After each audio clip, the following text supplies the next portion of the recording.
What does Islam say about alcohol? Does it prohibit it entirely? Allah says in the Quran, in Surah Maida, chapter number 5, verse number 90, Ya ayyuhallazina amanu, O you believe, innamal khamru wal maisuru, most certainly intoxicants and gambling, wal ansabu wal azlamu, dedication of stones, divination of arrows, rishthum min amali shaitan, these are Satan's handiwork. Fashtanibu lalakum tuflihun, abstain from this handiwork that you may prosper. So Allah says, this is rishthum min amali shaitan, it's a Satan handiwork. Abstain from it that you may prosper. And Imam Adhabi, in his list of Al-Qabair, the 70 major sins, he puts having alcohol, intoxicants, khamar, having wine, number 19 in the list. And having intoxicants is even prohibited in Christianity. If you read the Bible, it's mentioned in the book of Proverbs, chapter number 20, verse number 1. It says that wine is a mocker. It is strong raging drink. And anyone who is deceived, he is not wise. It's mentioned in the book of Ephesians, chapter number 5, verse number 18, be not drunk with wine. But unfortunately, we find that none of the Christians and the Jews, they follow the advice given in the Bible, unfortunately. And what is the logic, the reason that Islam has prohibited alcohol? Normally in a human being, there is an inhibitory center. This inhibitory center, it prevents a human being from doing things which are illogical and not correct. For example, if a person wants to go to the call of nature, the inhibitory center will say that don't do it in a public place, go to the toilet. Inhibitory center is working. And inhibitory center, when a person speaks to the parents, tells that don't be disrespectful to parents, don't use foul language. So this is the work of inhibitory center. When a person is intoxicated, when a person has intoxication, has wine, has alcohol, the inhibitory center is inhibited.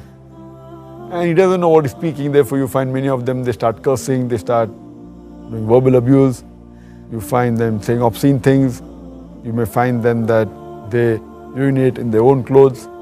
So this is because the inhibitory center is inhibited. And if we analyze that alcohol is responsible for many crimes that take place.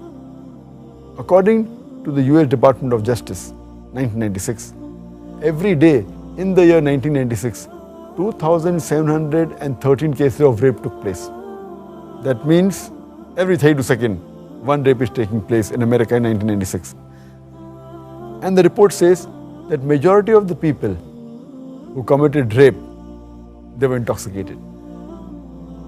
Furthermore, according to American statistics, it says that 8% of the Americans, they indulge in incest, having intercourse with a close relative.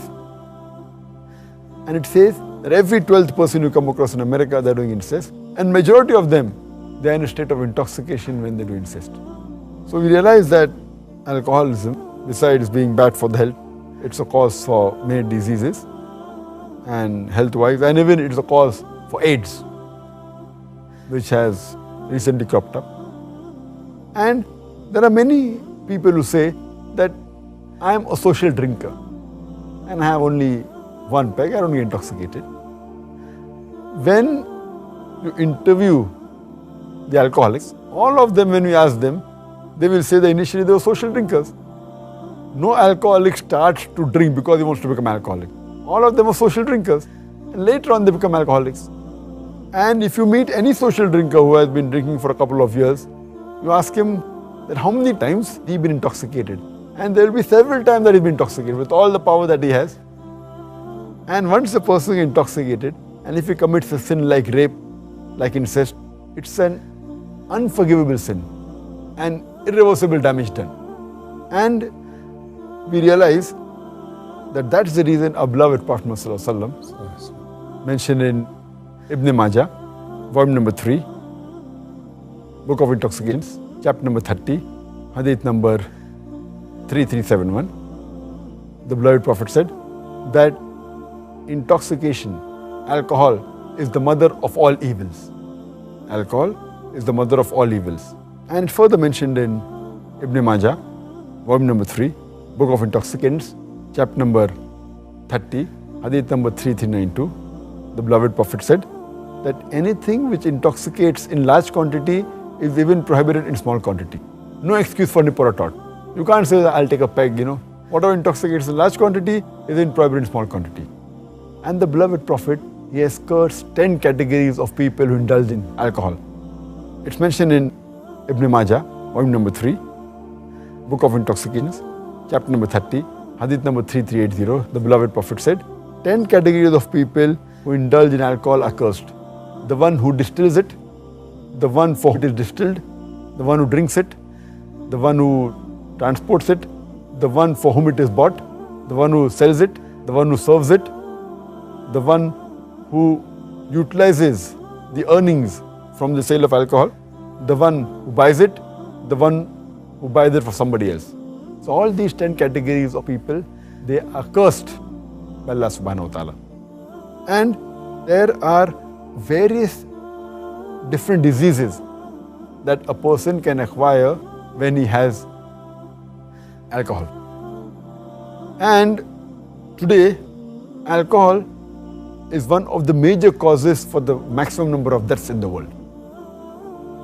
And today science tells us, and many people are aware of it, that the various diseases a person can have. The most common is cirrhosis of liver. If a person is alcoholic, he has high chances of having cirrhosis of liver. He can have cancer of the esophagus, cancer of the head and neck, cancer of the bowel, cancer of the liver. He can have gastritis, he can have esophagitis, pancreatitis, hepatitis. A person who has alcohol, there are chances that he will have cardiomyopathy, he will have angina, heart attack, atherosclerosis. He can have strokes, apoplexy, fits. A person who has alcohol regularly, there are high chances that the person, he can have cortical neuropathy, cerebral neuropathy, he can have peripheral neuroma. There are various diseases that a person can have due to the consumption of alcohol. Diseases such as Wernicke-Korsakoff syndrome that involves amnesia of the recent memory and retention of the old memory. It's due to thiamine deficiency. A person who has alcohol, he can have delirium tremens, which is associated with alcohol. A person can have pellagra and he can have skin diseases. A person who takes alcohol regularly, there are high chances that he can have endocrine disorders like mixed edema, like hypothyroidism. He can have hematological disorders like microcytic anemia. He can have jaundice. He can have thrombocytopenia. He can have platelet disorders. A person who has alcohol, there are chances that the common drugs like metronidazole, flagyl, they can create a problem for a person who has alcohol regularly. A person who has alcohol regularly, he can have infections because the immunity system is decreased. There are high chances that he can have chest infections like lung abscess, emphysema, pulmonary tuberculosis. A person who's a woman, she can get affected more by alcohol, and the cirrhosis of liver is much dangerous in the woman. If she's pregnant, she can have the alcohol fetal syndrome. There can be skin disorders like alopecia. There can be nail dystrophy. There can be angular stomatitis. You can keep on listing the diseases for hours together only because of the consumption of alcohol. But nowadays my colleagues, the medical doctors, they say that alcoholism is a disease. They try to pacify that don't be rude to the alcoholic, no, don't blame him. Alcoholism is a disease. If alcoholism is a disease, it is the only disease that is sold in bottles. It is the only disease that is advertised in the newspapers, in the magazines, on the radio broadcast stations. It's advertised in the satellite channels, in the television. It is the only disease that has licensed outlets for its sale. It is the only disease that brings a revenue to the government. It is the only disease that causes violent deaths on the highways. It is the only disease that ruins family. It's the only disease that has got no viral or germ cause. It's not a disease. As Allah says in Surah Ma'idah, chapter 5, verse number 90, Rishthum min amali shaitan. It is a Satan's handiwork. Fashtanibu lakum tuflihun.